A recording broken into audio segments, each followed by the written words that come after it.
एका स्त्रीवर रोज अत्याचार होतो. तिचा नवरा तिला रोज हाणतो, मारतो, दारू पितो, तिला जनावरासारखी वागणूक देतो. आणि अशातच जर तिने कुणाकडे सांगितलं, आईवडिलांकडं, आजूबाजूला, तर तिला तुम्ही सांगता, थांब, थोडा दम धर, आज नाही उद्या दिवस चांगले येतील. हो, दिवस चांगले येतील म्हणून तर ती सहन करते. परंतु कुठपर्यंत सहन करणार? तिला वेदना होतात, तिला त्रास होतो, तिला रडायला येतं. सगळ्यात महत्त्वाचं, ती रोज मार खाऊन, शिव्या खाऊन आतमधून तुटलेली असते, मेलेली असते.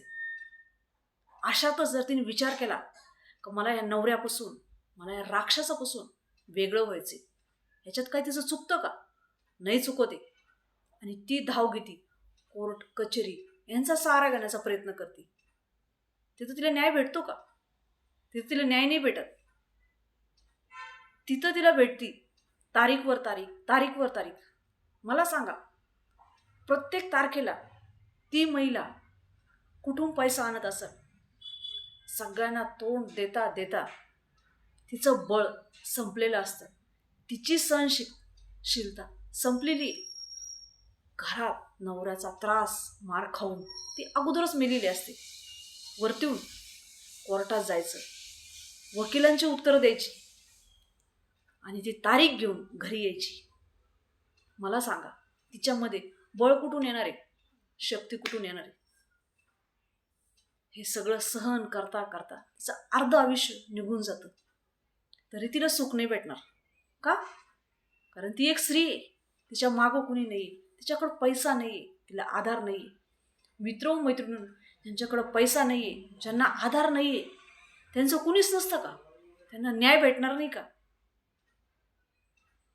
अशातच ह्या महिलांनी कुठं जायचं?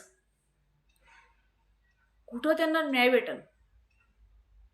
कुठं त्यांना त्यांच्या प्रश्नाची सगळी उत्तरं भेटतील आणि त्या सुखाने, समाधानी, आनंदाने जीवन व्यतीत करतील.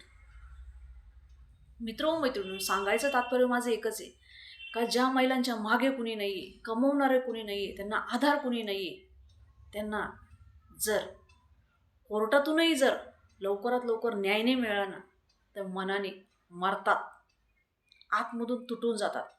त्यांची आशा निराशामध्ये बदलून जाते.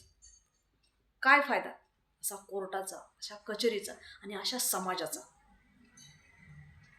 मी कुणाला वाईट नाही म्हणत, फक्त आपली न्यायव्यवस्था आणि आपला समाज याच्याकडे थोडंसं लक्ष देण्याची सगळ्यांनाच गरज आहे.